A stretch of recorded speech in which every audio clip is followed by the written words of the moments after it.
Bonjour à tous, bienvenue sur Sensation. Je suis aujourd'hui avec Vanessa Gromet, présidente de l'association Graines d'Avenir à Bernay. Bonjour. Bonjour.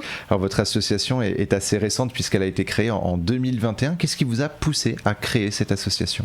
En fait, elle a réellement commencé en 2018 parce que mon fils fréquentait alors un centre d'animation Montessori à Beaumont-le-Roger qui s'apprêtait à fermer ses portes et la directrice de ce centre m'a proposé de le reprendre.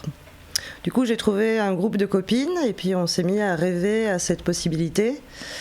Et en rêvant à cette possibilité, en mettant toutes nos expertises et nos aspirations en commun, on s'est rendu compte qu'on avait une sacrée force de proposition.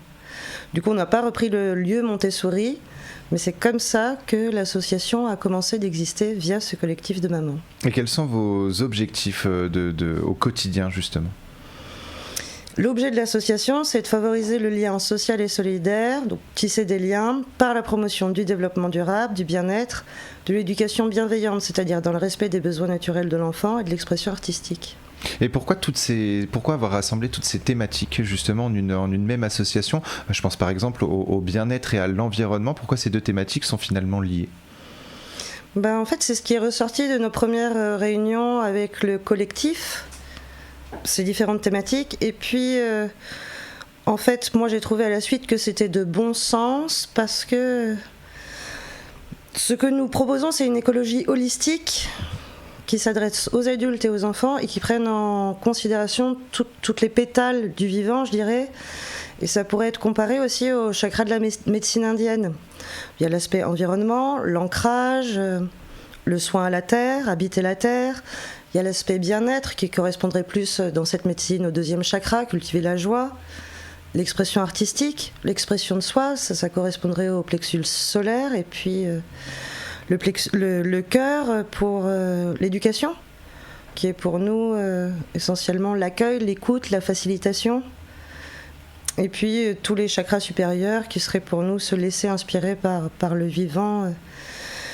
Dans Graines d'Avenir, il y a beaucoup cette volonté, cette disponibilité à co-créer avec la vie et les énergies en présence. Alors, on a parlé de l'environnement, du bien-être, il y a également l'éducation et les arts, parmi les thématiques que vous rassemblez, notamment à travers des ateliers.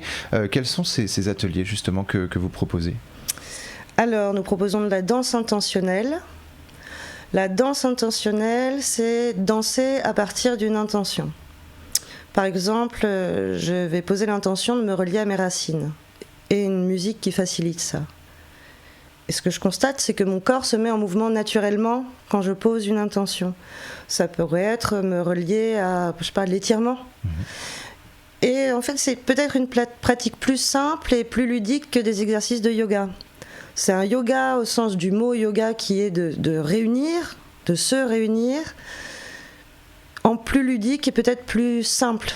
Je mets une sensation, je mets une intention le matin, j'allume une musique et qu'est-ce qui se passe dans mon corps ? Ce sont des ateliers, des exercices qu'on peut aussi refaire chez soi, donc vous apprenez finalement les bases de ces exercices ? Très facilement. Et parmi les ateliers, il y a également des ateliers qui peuvent réunir adultes et enfants. Pourquoi mélanger les générations ? C'est cette même idée de décloisonner les domaines qui est dans notre objet, en fait. C'est prendre la vie comme elle vient et comme un tout. On est aussi nombreux à être parents dans l'association. Ça a commencé avec un collectif de mamans. Et c'est précieux, en fait, pour nous de partager des temps de faire ensemble, sans attente, en détente, avec nos enfants. C'est le partage qui est précieux. Notamment sur la thématique de l'environnement, on pourrait penser que du coup les regards se confrontent dans la société en général. Les personnes adultes pensent que les jeunes n'ont pas leur mot à dire, les jeunes pensent que les adultes n'ont plus leur mot à dire. Là, vous ne confrontez pas les regards, mais justement, vous voulez réfléchir ensemble, vous voulez faire ensemble ? Nous organisons des balades nettoyage forêt. Cette initiative, c'est une petite fille qui en a eu l'idée. Et elle était très motivée, donc l'association l'a suivie. Donc là, je dirais que c'est plutôt l'enfance qui nous a appris quelque chose et amené à se mobiliser pour ça. Et vous avez soutenu justement cette initiative de cette petite fille, donc c'est important également en tant qu'adulte et en tant qu'association, surtout sur le territoire, de soutenir ces initiatives tournées vers l'environnement. Oui, et je dirais encore plus de soutenir la créativité des enfants et leur possibilité d'idées et de faire. Ça, c'est important pour nous. Vous parliez de mélange des générations. Pour nous, l'enfant a autant la voix que l'adulte, en fait. Et ça, c'est important de le rappeler, parce qu'il y a justement, c'est ce que je disais tout à l'heure, de nombreuses idées qui se percutent des fois, qui n'arrivent pas à se mélanger, qui se percutent entre les générations. Et vous, du coup, je pense que vous le faites bien, donc de mélanger tout ça et de dire que chacun a son mot à dire. On a évoqué l'art et l'éducation. L'art est-il un bon moyen d'apprendre ou de s'exprimer sur une thématique? Selon vous, qu'est-ce qui ressort des ateliers que vous proposez aux jeunes et aux adultes? L'important pour nous, c'est le faire ensemble, le être créatif et s'autoriser à s'exprimer et surtout être entendu dans sa créativité. Donc, vous pouvez répéter votre question ? C'est qu'est-ce qui ressort de ces ateliers que vous proposez aux jeunes et aux adultes, et pourquoi, est-ce que c'est un bon moyen de s'exprimer sur une thématique, l'art et l'éducation? Ça crée des espaces de détente, en fait, des espaces d'être, et ce que ça apporte, c'est de la ressource tant aux petits qu'aux grands. Pendant nos ateliers, il y a souvent un espace de partage au début et à la fin, où chacun est invité à partager à tour de rôle sur comment il arrive ou sur comment il a vécu l'atelier. Et les enfants sont très friands de ça, en fait, d'avoir un espace d'écoute. Ou quand on fait un atelier de créativité, de peinture par exemple, inviter chacun à la fin à parler de sa création.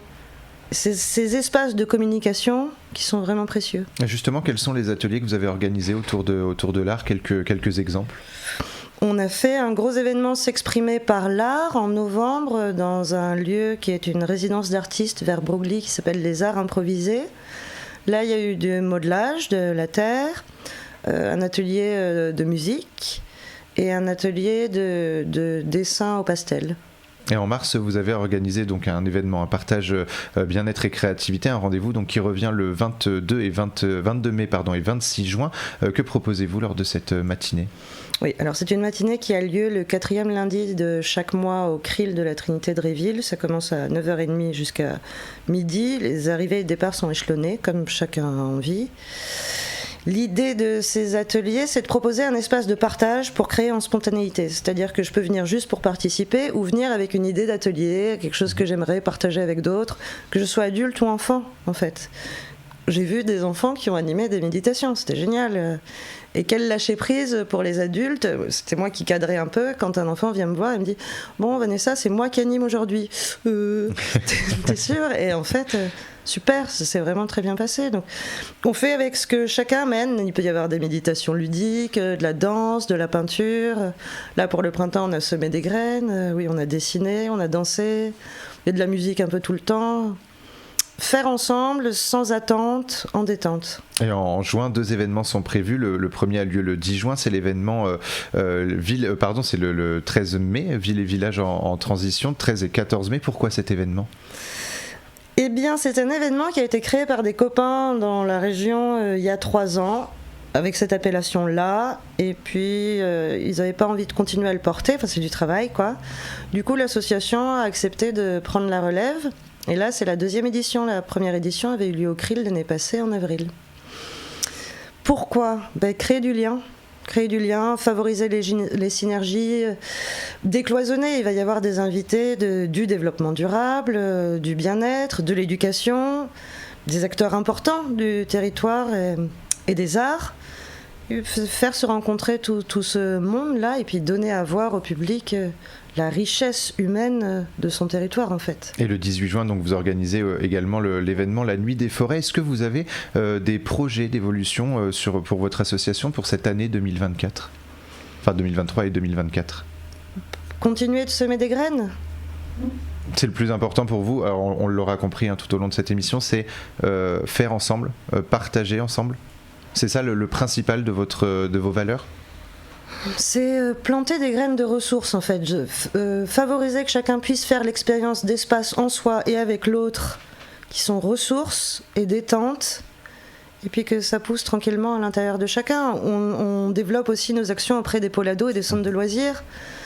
Donc, et on peut justement retrouver plus d'informations sur votre page Facebook Graines d'Avenir Normandie ou sur votre site graines-d'avenir.com. Merci beaucoup Vanessa Gromet d'avoir été avec nous sur Sensation. Et pour revoir ou réécouter cette émission, rendez-vous sur notre site et notre application Radio Sensation.